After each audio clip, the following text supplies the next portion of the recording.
Chawuke my brother, asingene game ini mfethu bona kanjani? Minjani liperili? Simnandi mfethu.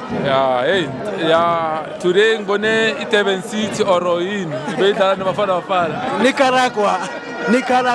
Hey mina ngithi iDurban City edlalayo. Kahle igame sharp just ukuthi labafana bebatsafisa abafana bethu because bapaka ibhasi. Angazi upaka iRiavaya or iPadco or Ariyeng angazi, understand, but all the platform bafana sibawishela into enhle laba yakhona. Mfukeng wenzani udlala ngabantu abancane or abadala? Udlala ngabantu abadala. O president uyadlala ngabantu abadala. O mameli president athi hayi go show them mfana naye uyabashow inabo number 1. I'm happy the way bafana badlala ngakhona, and enye into engibonayo kuma crusaders sizondlula edlala ngakhona. The way sidlala ngakhona ngathi dala sazana, the way sidlala ngakhona ngathi dala sazana, and sina 3 days sihlangene. I'm happy ngabafana. I'm much happy. Ngicela silandela iqale khona le ndaba ne. When Hugo Bros selected the squad 2 days ago, were you happy with everybody noma lekhona iplayer bongathanda ukube khona squadini?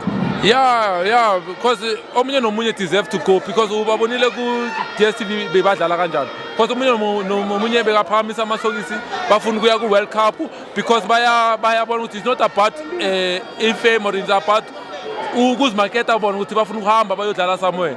Njengomfukeng makakhala, it's not uyahamba but kuyijoy ukuthi I'm happy ngithathe everything ku PSL, I deserve to go.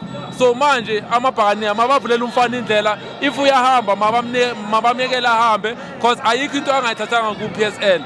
If ngicamba manga ngizongitshela but ayikho imedal umfukeng anganayo, wonke unawo. That's why ngithi kuye if uyahamba all the best ntwana yami, siyabonga uyenzile ku Pirates but uyithanda iPirates, you grooming from wherever you are, and now ngiyajabula ukumbona ku World Cup.